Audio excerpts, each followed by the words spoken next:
Es un gran privilegio poder empezar esta nueva serie de exposiciones bíblicas, en este caso sobre la segunda epístola de Pedro. Y no quiero alargar mucho la introducción a esa carta porque para la exposición realmente no tiene tanta importancia, simplemente decir que no cabe ninguna duda que esa carta efectivamente fue escrita por Pedro. Es cierto que nos damos cuenta que el estilo que él usa es diferente de la primera carta, pero esto tiene fácil explicación en el hecho de que Pedro usara un amanuense distinto que en la primera parte. Los amanuenses pues tenían bastante influencia también en la forma de estilo y de vocabulario de una carta. Ahora, esto no quita, por supuesto, ni un ápice de la doctrina de la inspiración, infalibilidad y inerrancia de la Biblia, porque es una carta de Pedro que sabemos que los apóstoles, Pedro, Pablo, por ejemplo, en Romanos, usaban la ayuda de amanuenses, y esto eran personas que pusieron por escrito lo que los apóstoles les dictaban. Entonces, a veces incluso mejorando el estilo, usando otro vocabulario, obviamente en la conversación con aquel que dictaba la carta. Así que eso simplemente si por si acaso en algún momento alguien usa ese argumento para que lo entendamos. Luego, la pregunta sería, ¿y cuándo se escribe la carta? Obviamente la fecha final es la muerte de Pedro. La muerte de Pedro, que normalmente barajamos una fecha del año 66, Pablo moriría en el año 68, bueno, año arriba, año abajo, no importa tanto, pero de lo que no cabe duda es que esa carta se termina antes del año emblemático 70 y obviamente después de escribir la primera parte, perdón, la primera carta, que la podemos ubicar para inicio de los años 60, un momento cuando Pedro todavía podía moverse libremente. Bueno, esto también viene de un momento cuando él puede moverse libremente, pero ese tiempo ya llega a su final. No sabemos de dónde lo escribe.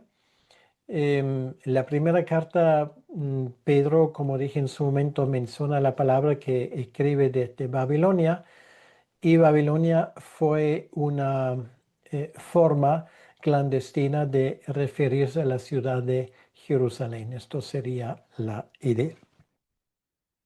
Sin ir más lejos, por lo tanto, vamos a dar lectura a esa carta, por lo menos a los versículos que nos tocan hoy, que son precisamente los versículos 1 al 4 del primer capítulo.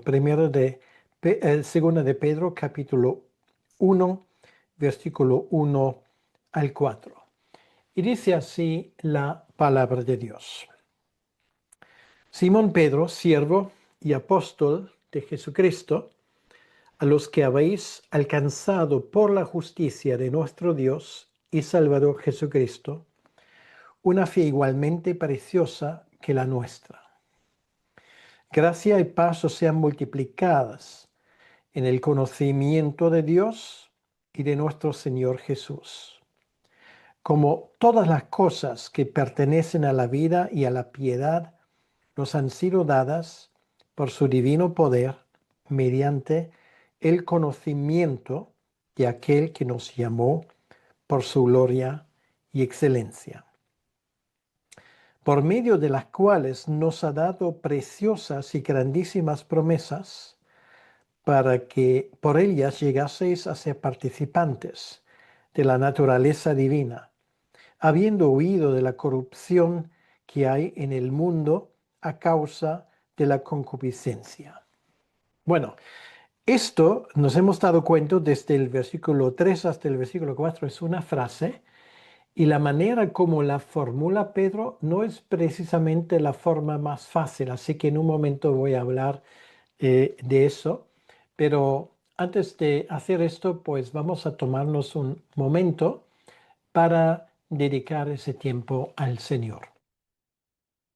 Señor, una vez más te damos las gracias en este día por el privilegio de poder estudiar tu palabra y te pedimos, Señor, que tú bendigas esa lectura que acabamos de hacer y sobre todo, Señor, ayúdanos a entender lo que Pedro nos quiere comunicar y aplicarlo a nuestra propia vida. Señor, es algo que te pedimos en tu nombre y para tu honra y para tu gloria. Amén. Bien, nos hemos dado una cosa que realmente la forma como escribe Pedro, y esto va a ser cierto para el resto de la epístola también, es una manera un poco fácil de entenderlo a primera vista. O sea, de hecho, vamos a tener que desglosar estos 4 versículos poco a poco para apreciar lo que él nos quiere decir. Em, pero esa profundidad que viene a través de esta sintax nos va a bendecir mucho. De esto no me cabe ninguna duda. Por lo tanto, él empieza con su nombre, Simón Pedro, usando su nombre latín. Y también, perdón, el nombre latín puede ser, pero sobre todo el nombre que le dio el Señor Jesucristo, Petros, que tiene que ver con el tema de la roca, pero su nombre original era el nombre Simón. Y aquí dice simplemente siervo y apóstol de Jesucristo. De esto no hay que decir mucho. Era el gran privilegio en la vida de Pedro de poder ser esto, ser siervo. Esta palabra viene primero. Literalmente todos sabemos que esto significa esclavo. Tiene una connotación no tan romántica en el contexto del Imperio Romano, donde una buena parte de la población eran esclavos, sin la posibilidad de decidir su propia vida. Pues él dice que de la misma manera el que dirige mi vida no soy yo, sino es mi maestro, mi Señor. Y es apóstol, quiere decir enviado, y tiene ese título que es mucho más que enviado, misionero. Esto significa que es un título usado por el Señor de una forma especial porque Pedro, en el establecimiento de la iglesia, llegó a ser una persona clave, tal y como nuestro Señor Jesucristo lo había prometido en este famoso pasaje de Mateo capítulo 16. Entonces, esto en cuanto a él, más no escribe. Bueno, luego, si seguimos más adelante en la epístola, vamos a averiguar alguna cosa más que es importante de su biografía, pero los destinatarios son a los que habéis alcanzado. Y vamos a dejar fuera de momento lo que pone en medio, una fe igualmente preciosa que la nuestra, ¿vale? O sea, la parte de intermedio de momento no vamos a tratar para poder apreciar mejor lo que él quiere decir. O sea, él escribe a los que han alcanzado una fe igualmente preciosa que la nuestra. O sea, la nuestra que es la nuestra. La nuestra es de él, de los demás apóstoles y de los que le acompañan. Y allí viene una cosa que es la primera cosa que vamos a tomar en cuenta en esa exposición. Es algo precioso que la fe del apóstol Pedro no se difiere en nada de la fe que tú puedes tener y deberías tener en el Señor Jesucristo. Son las mismas promesas, los mismos hechos históricos.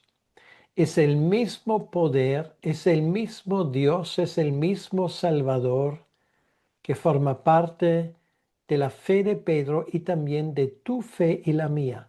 No hay diferencias. Pedro en ese sentido no tenía privilegios en ningún sentido, sino él compartió esa fe que tú y yo también compartimos con él y con todos los creyentes de todos los tiempos. Entonces esto es una cosa realmente preciosa. En la esencia no hay ninguna diferencia en esa fe. Entonces, una fe igualmente preciosa que la nuestra. ¿Y cómo hemos alcanzado, como dice aquí, esa fe? O sea, ¿cómo llegamos al punto de poder decir, este evangelio es mío, sus promesas son mías, sus verdades son mías? Aquí lo dice todavía en el versículo primero, por la justicia de nuestro Dios y Salvador Jesucristo. Y esto es lo que Pablo lo expone tan magistralmente en su carta a los romanos. Y esto es lo que Martín Lutero resaltó de una forma tan magistral cuando nos recuperó, gracias a Dios, el significado verdadero de la palabra justicia. Es la justicia de Cristo que Él nos imparta de una forma absolutamente gratuita e inmerecida. Por la justicia de nuestro Dios, esto quiere decir, por esto Cristo sufrió en la cruz, habiendo cumplido todas las exigencias de la ley y ahora otorgándonos ese pago por el pecado en nuestra cuenta. Y esto quiere decir que ahora nosotros somos salvos, somos absueltos. Además es muy curioso que la construcción en el original griego de esa forma, por la justicia de nuestro Dios y Salvador Jesucristo, esto no habla de dos personas. Esto habla de una persona. Él llama a nuestro Salvador Jesucristo Dios. O sea, a Pedro no le cabe ni la menor duda de que Él es por un lado nuestro Salvador y para eso tiene que haber sido humano y es Él quien puede dar testimonio de eso porque estuvo con Él 3 años y medio, es testigo de su resurrección. Y esto quiere decir que Él es Dios y Salvador, es Dios y hombre a la vez. Se llama Jesucristo, nuestro Salvador. A través de Él, esas cosas, esa fe ha llegado a nuestras manos. Por eso dice, habéis alcanzado. Y esto empieza ya con una verdad tan grande, ¿verdad? En el primer versículo. Y lo que viene a continuación, esto es casi como una obra de relojería donde hay un elemento que encaja con otro elemento. Realmente lo que nos pone Pedro allí es una forma increíble de desglosarnos los entresijos de la fe. Y esto requiere un poco de esfuerzo para entenderlo. No es complejo, pero sí requiere un poco de concentración de nuestra parte. Haber llegado a ese punto de decir, bueno, nosotros compartimos exactamente la misma fe, Él les desea gracia y paz. Bueno, ya lo hemos dicho también en las cartas del apóstol Pablo, que esto es una unión del saludo griego con el saludo hebreo, el shalom o el jerete griego, gracia y paz. Y no solamente sean una constante en nuestra vida, sino Él dice que os sean multiplicados. Bueno, la multiplicación es algo interesante porque la multiplicación significa abundancia. Si tus riquezas, imagínate ahora que lo que tú tienes en la cuenta bancaria se multiplica por 5, no estaría mal, ¿verdad? Pues eso habla de abundancia, de un crecimiento extraordinario. Y si esa gracia y paz no sean multiplicados, quiere decir que deberíamos, con la ayuda del Señor, llevar una vida de abundancia en esas cosas, de la gracia divina, lo cual quiere decir que sabemos que somos personas que hemos alcanzado la gracia inmerecida por su misericordia, sin que esto hubiese requerido ningún pago por adelantado de nuestra parte.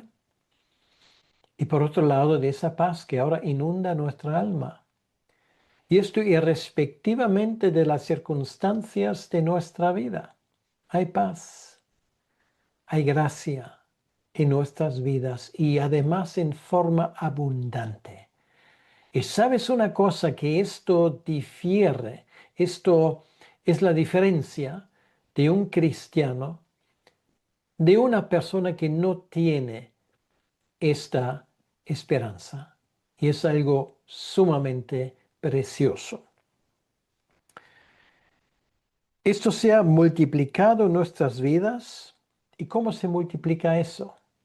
Aquí dice en el conocimiento de Dios. Bueno, podríamos traducirlo de forma instrumental, a través del conocimiento de Dios. Bueno, esa paz y esa gracia en nuestras vidas son el producto de nuestra comunión con Dios. Y la comunión con Dios produce conocimiento de Dios. Además, ese conocimiento de Dios nos viene a través de la palabra divina, donde Dios se ha revelado hacia nosotros. La palabra que se usa aquí para conocimiento es el conocimiento exacto, no es un conocimiento vago, aproximado, sino es un conocimiento que concuerda con la realidad divina.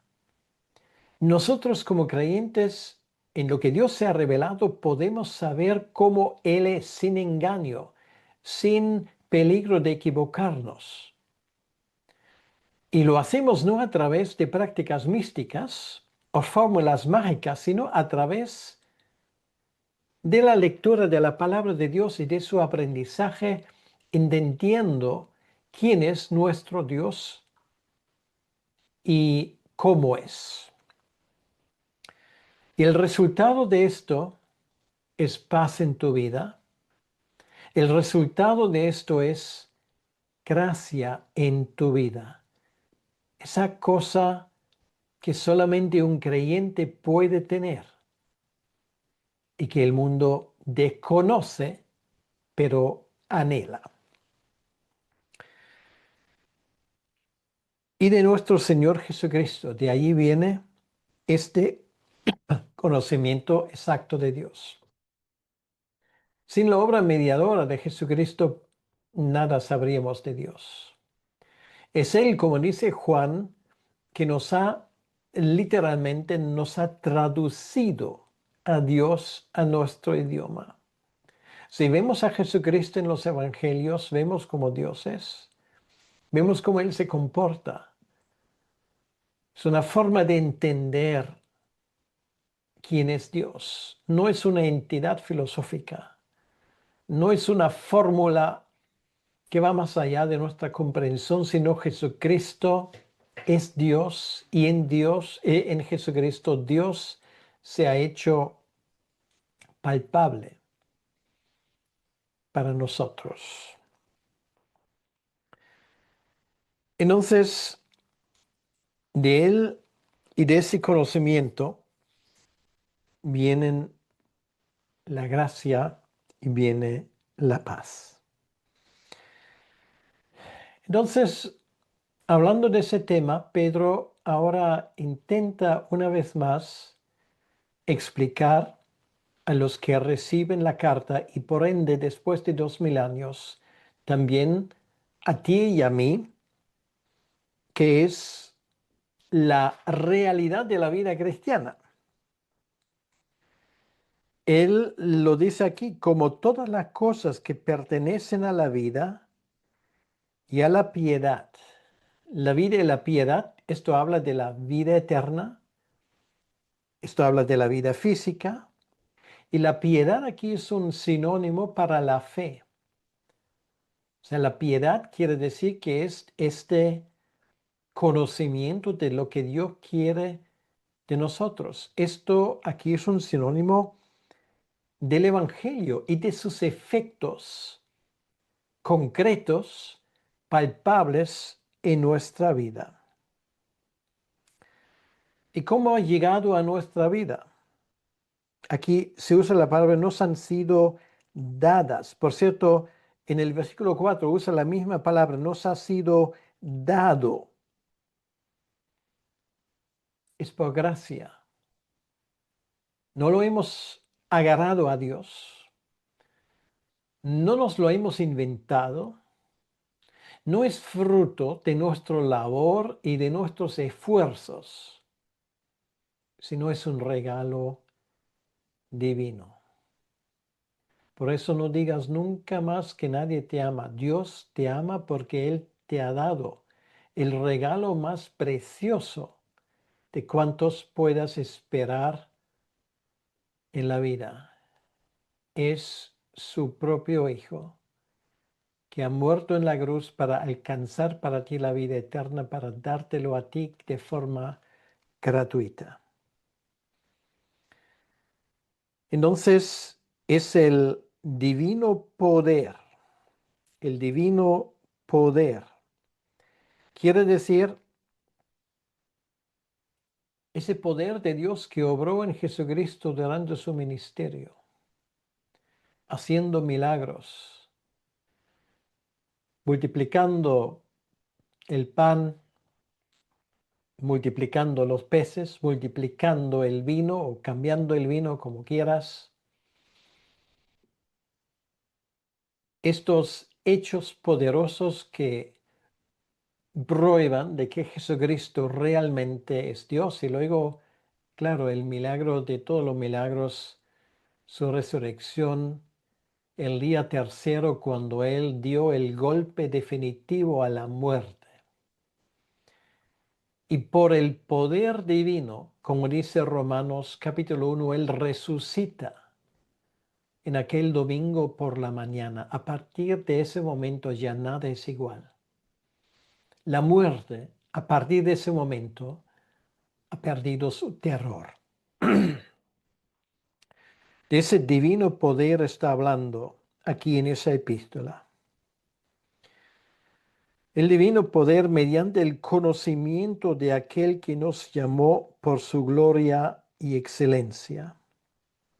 Entonces, a partir de ese momento, lo que nosotros tenemos que hacer es conocerle más y más, buscarle a Él, el conocer a Dios y seguirle, el preguntar cuál es la voluntad de Dios, qué es lo que Él quiere en nuestra vida, debe de ser la cuestión primordial de tu vida. No hay otra cuestión más importante que esta.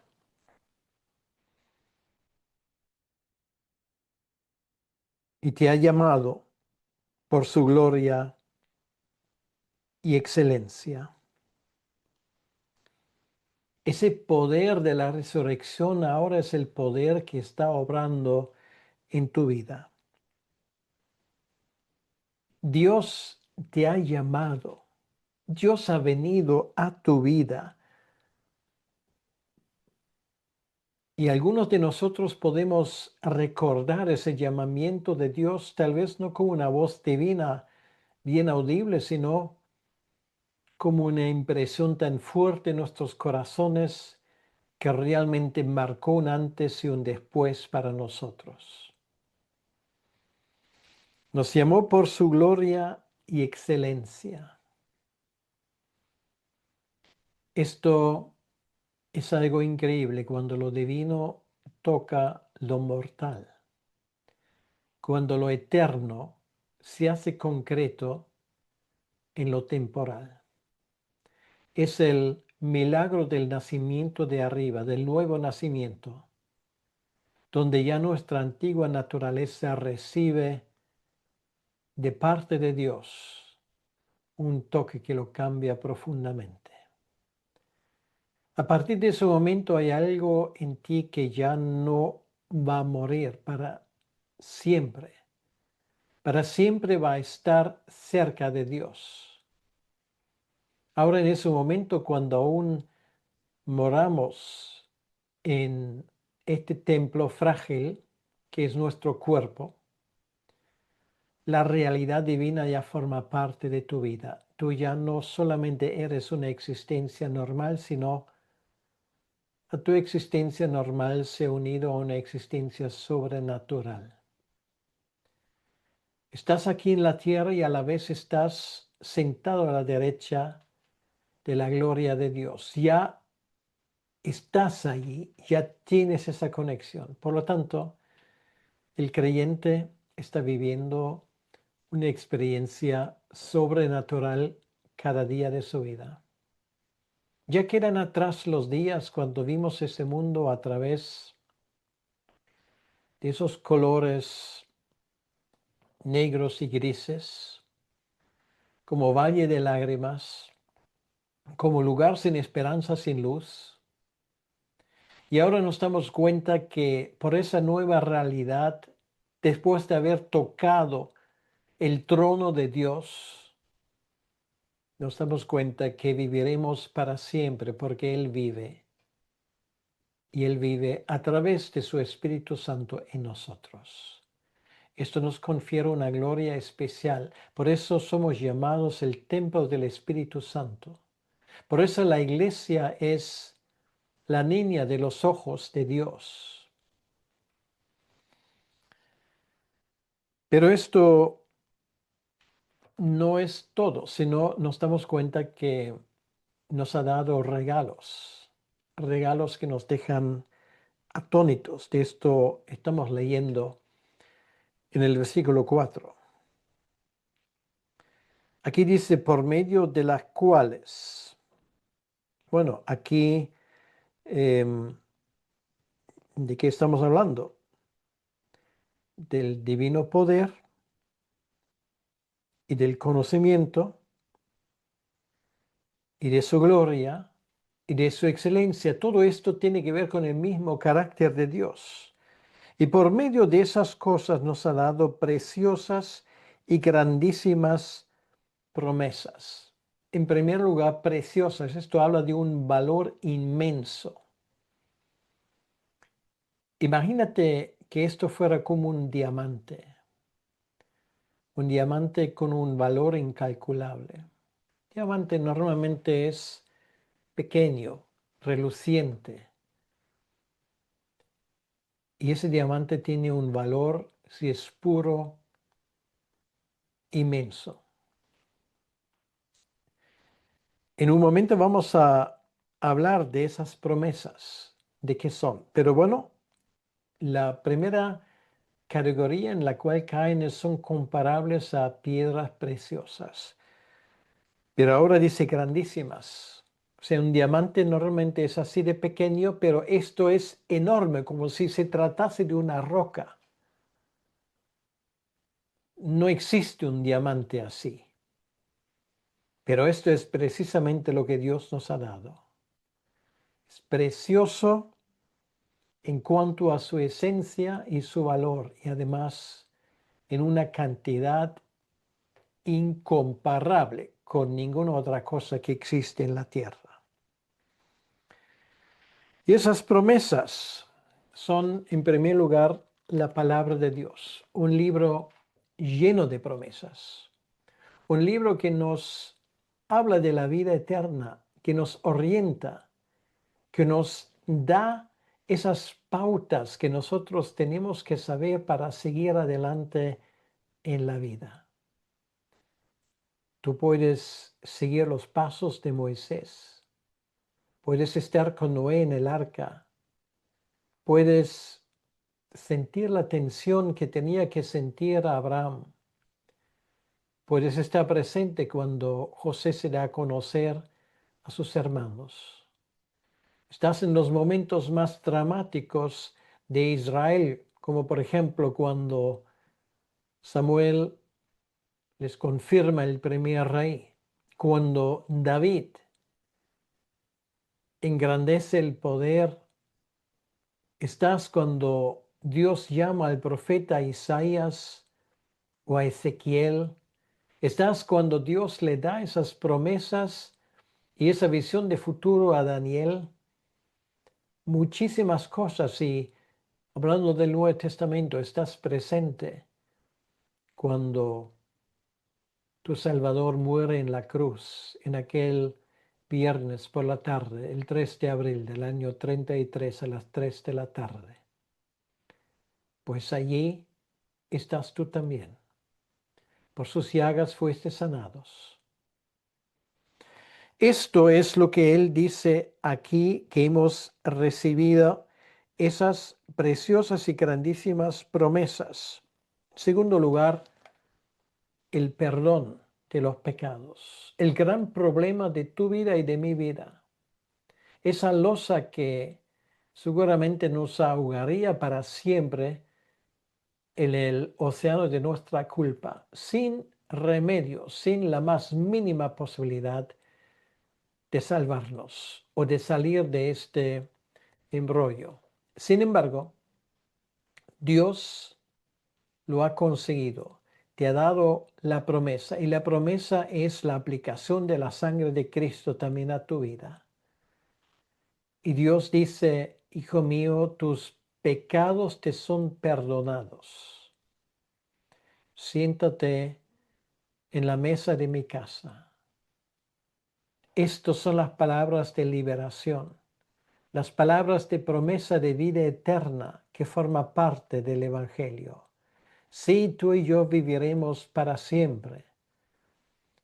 Aunque nos maten aquí, aunque algún día moramos de una enfermedad o simplemente de pura vejez y debilidad, da igual. La muerte para nosotros será ganancia, porque ahora viviremos para siempre con aquel que nos amó desde el inicio de la eternidad, si cabe esa expresión. Estas son promesas preciosas como un diamante, pero enormes como una roca. Por esto, las características que tenemos aquí, preciosas y grandísimas promesas. Y podríamos seguir con más cosas. El reino de Dios. A nosotros pertenecen las promesas que Dios ha dado a su pueblo para siempre. No desprecies lo que Dios te ha dado en su inmensa bondad, en su inmensa misericordia. Para que por ellas llegaseis a ser participantes de la naturaleza divina. Ahora, ¿sabes lo que va a pasar algún día? Algún día verás a tu Señor y Salvador. Y algún día verás a Dios. Será una experiencia que jamás te puedes imaginar ahora.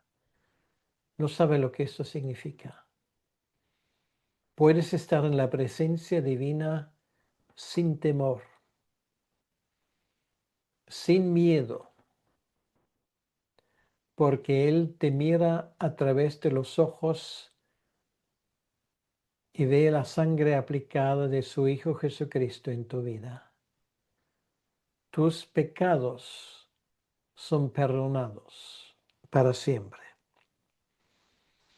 Ahora puedes ser participante de su naturaleza. ¿En qué sentido ya puedes serlo? Bueno, en el sentido porque ¿sabes quién mora en ti? Es el Espíritu Santo. O sea, la divinidad a través del Espíritu Santo ha tomado morada en tu vida. La presencia del Espíritu Santo es un enigma, un misterio y a la vez una promesa firme. ¿Cómo podemos entender esto? ¿Cómo Dios puede morar? Es la vieja pregunta de Salomón. ¿Y cómo Dios, que es el creador de los cielos y la tierra, que es el que ha creado todo el universo, cómo puedo yo pretender que Él vive en ese templo construido por nuestras manos? ¿Cómo Dios puede vivir en tu vida a través del Espíritu Santo? No intentes entenderlo, pero Él vive en ti.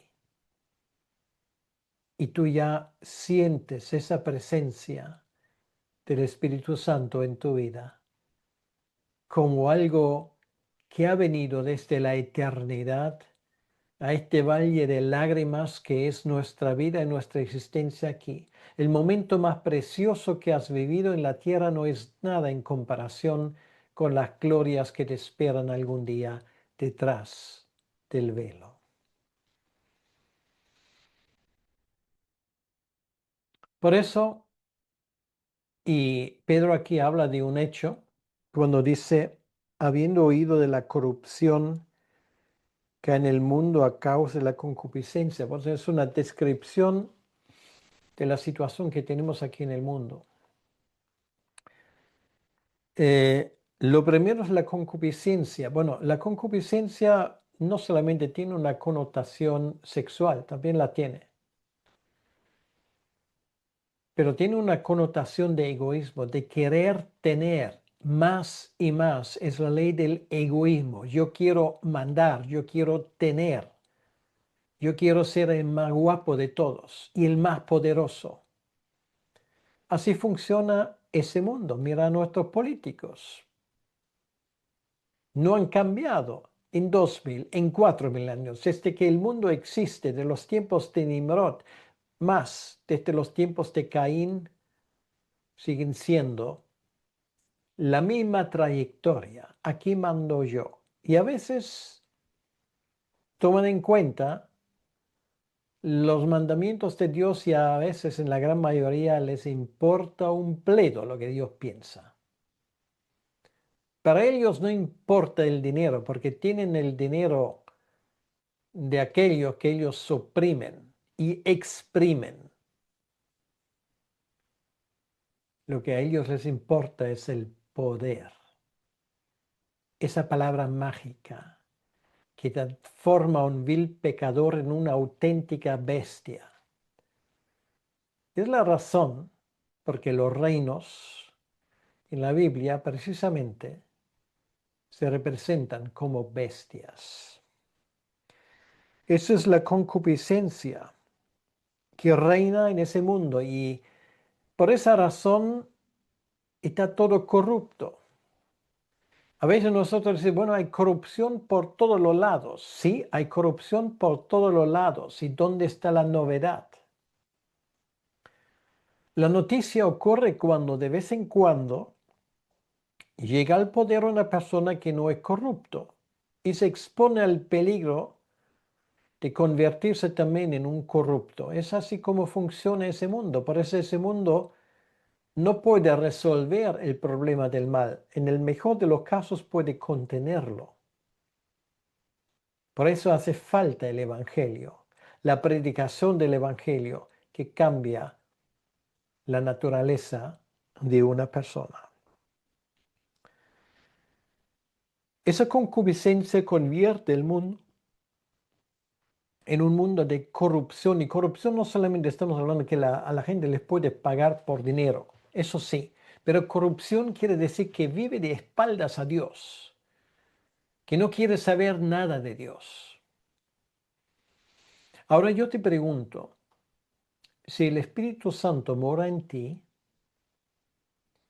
y te revela cosas nuevas a través de su palabra, y el reino de Dios se está extendiendo, ahora, ¿qué atractividad tiene para ti ese mundo corrupto?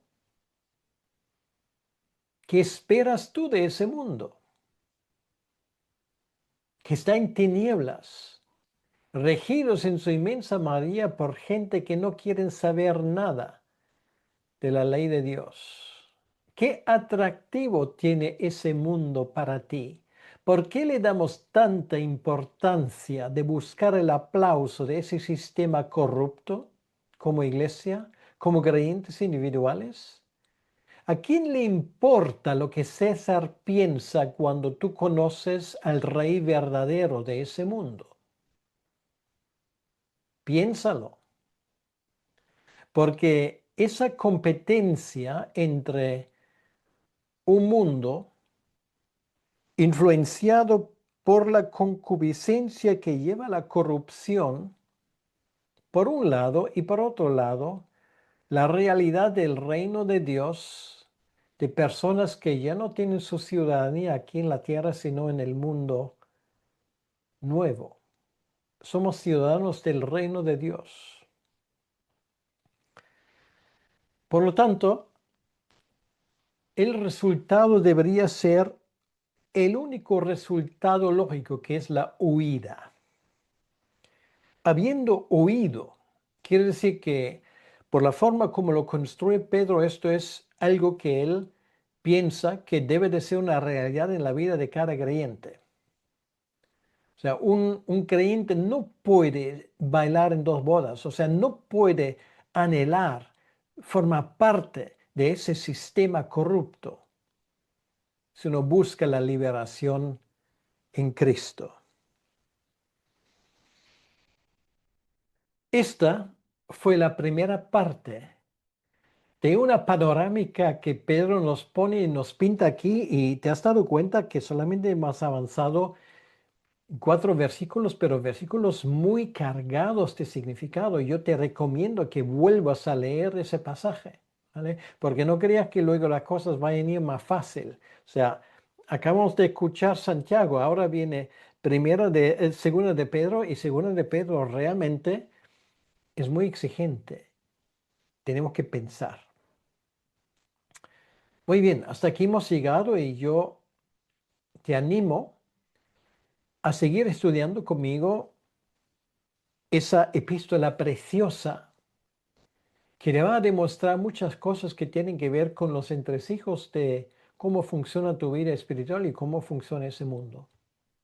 A eso vamos a ir con la ayuda de Dios en las próximas semanas. Vamos a pedirle al Señor que Él nos bendiga. Señor, gracias te damos por esta palabra preciosa, esos primeros 4 versículos de la epístola de Pedro, según de Pedro. Y pedimos, Señor, que tú bendigas esta epístola y sus enseñanzas en nosotros. Te lo pedimos, Señor, en tu nombre y para tu honra y para tu gloria. Amén. Pues que Dios te bendiga.